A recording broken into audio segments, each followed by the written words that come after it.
The conversation around Gaza is heated, complex, and deeply emotional, and this debate is no exception.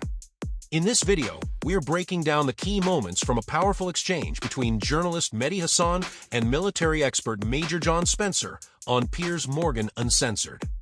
No matter where you stand on the issue, these arguments will challenge perspectives, spark debate, and make you think.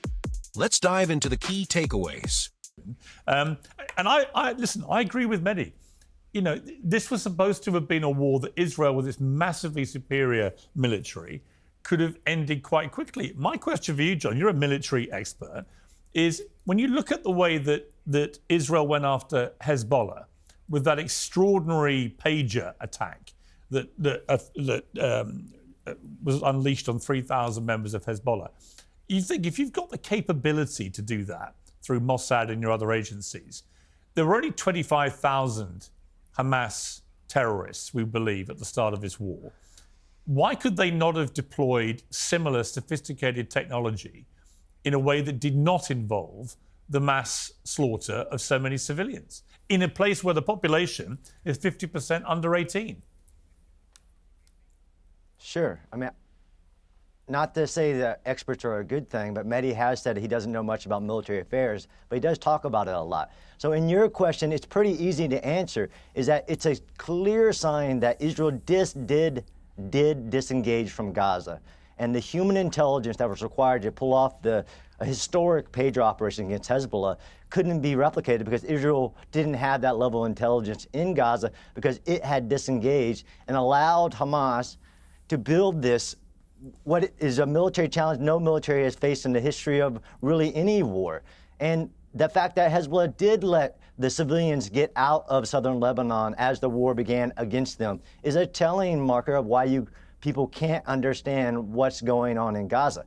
Now, you didn't ask me the question of what Israel should have done, because I actually teach urban warfare at this scale. I've actually studied the history of urban warfare from Stalingrad to Fallujah, Mosul, Mawar, you name it. And when I said those statements on Time Radio, if the world would have allowed Israel to continue, 5 divisions going heavy against Hamas, moving civilians out of harm's way, we'd be in a different place.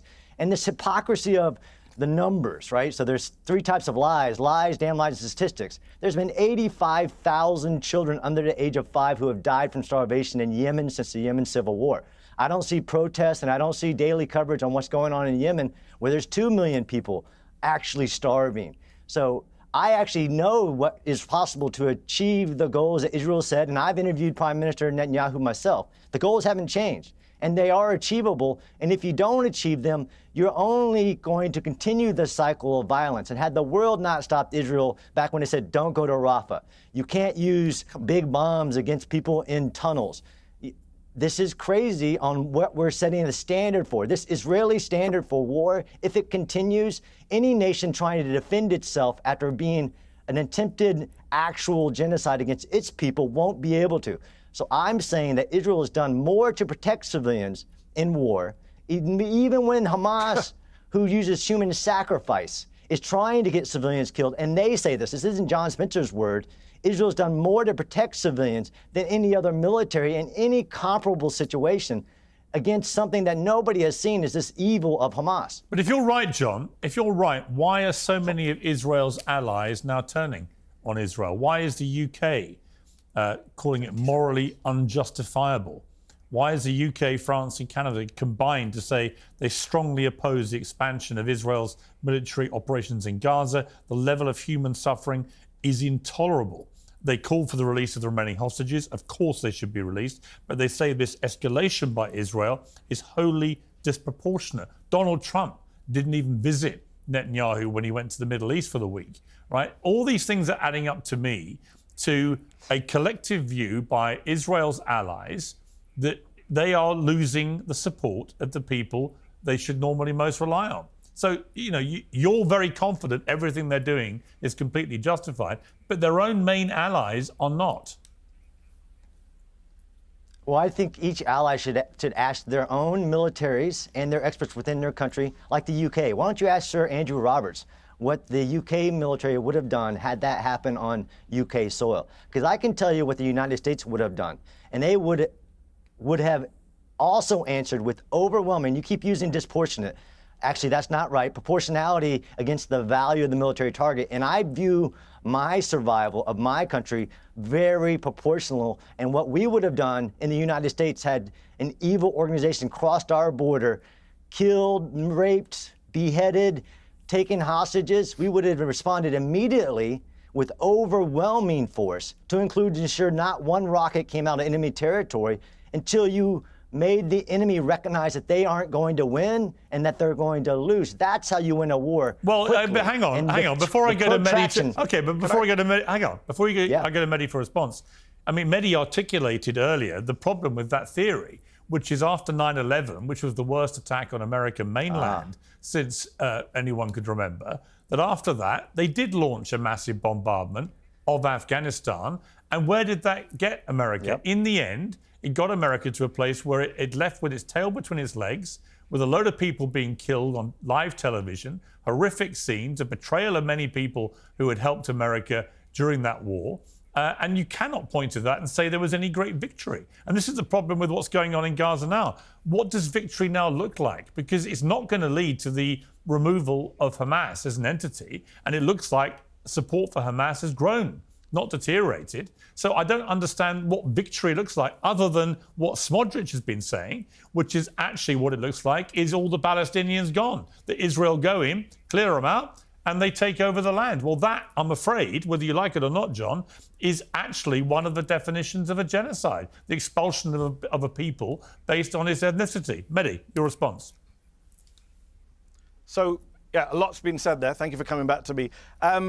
First of all, let me just deal with this credentials game that I know John and his friend Douglas Murray love to play these days about military, who knows more about this or that. John runs his mouth on a variety of topics. I've seen him talk about, in fact, just today he's talked about war crimes, international law, who's breaking international law. Last time I checked, John is not a lawyer. The International Criminal Court has indicted Netanyahu and Gallant for war crimes and crimes against humanity. The former Jewish president of the tribunals for Yugoslavia and Rwanda says Netanyahu should be indicted for war crimes and crimes against humanity.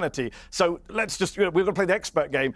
John's not an expert on genocide. The actual genocide experts, the president of the International Association of Genocide Scholars says Gaza is a genocide. The leading Israeli scholars of the Holocaust, Omer Bartov Brown, Amos Goldberg at Hebrew University, say Gaza is a genocide. John's not an expert on targeting terrorists. The guy who led the attack on ISIS, the American Master Sergeant Wes Bryant, has said John doesn't know what he's talking about. So let's not play this credentials game, because John will lose, just like Douglas did on the Rogan show. Let's talk about substance. John said a year ago, we're close to winning. He talked about not being allowed into Rafah. Rafah has been destroyed. Have you looked at any pictures recently? It's flattened. You don't need to go there with the IDF to see that they flattened Rafah. They flattened most of Gaza, and they still have not won, quote unquote. It's absurd to say that Israel was held back. Is this the new stab in the back? This is the new bullshit defense. The former Israeli ambassador to the United States said recently, thank God Joe Biden was president while this was going on. He gave us everything we wanted. He never asked us to stop. He never asked for a ceasefire. America gave Israel everything it wanted, and they went ahead and decided to, you talk about killing Hamas commanders.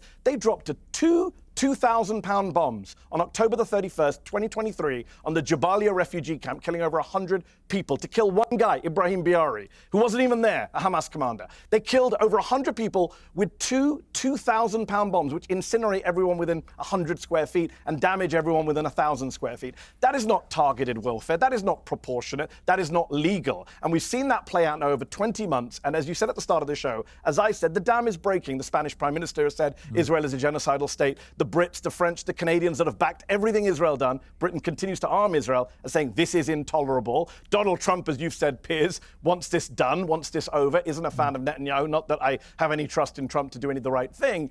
And I think the reality is, look, everyone can see with their own eyes, there's no justification ever for starving people. Since March the 2nd, to not allow baby formula and diapers in, only a sociopath would support that. And John's very smart, he's very eloquent, he comes on here, talks with stats, cites law. Back in Israel, the Israeli politicians and the Israeli journalists are saying openly genocidal things. They are saying everyone in Gaza is our enemy. They are saying we're going to get rid of everyone from Gaza. They are saying Gazan babies are not innocent. That's what they say on Israeli television, if anyone bothers to watch. Yeah, and actually, John, there was a piece in the Jewish News in the UK published yesterday, which was without a doubt the most critical piece I have read by a mainstream Jewish newspaper in this country ever.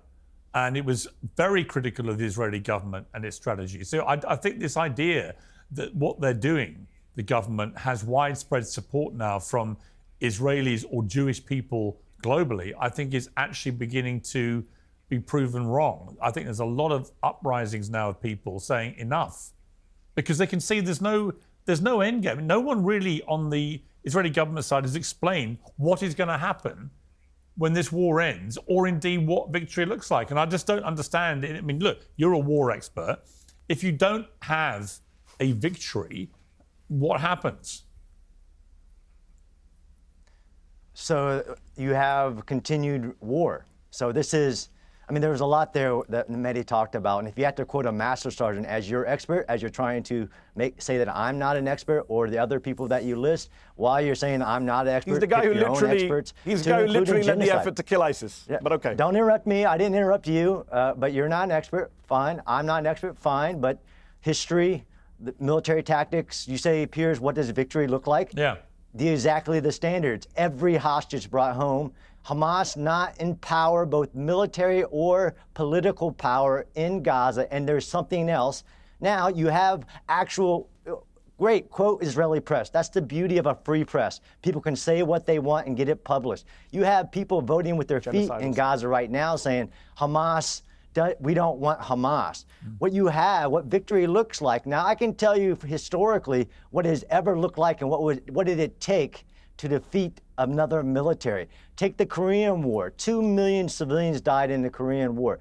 54,000 civilians a month for every month of that war. Do we call that a genocide? Do we call it illegal? No. Israel does follow the law of war and goes way beyond the legal obligations, like feeding the enemy's population, because as of right now, trucks are rolling in, even though they've tried to figure out a plan to get the food away from Hamas. And again, point the finger at Hamas, point the Mehdi, control yourself.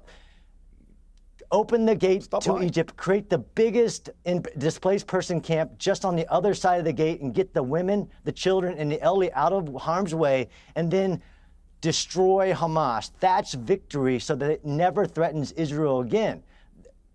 Go to Sir Andrew Roberts on the history of when you start a war, when you lose a war, you actually do lose the right to govern your population. You do lose the right to subjugate your population, because the billionaires in Qatar don't care how many people in Gaza are dying.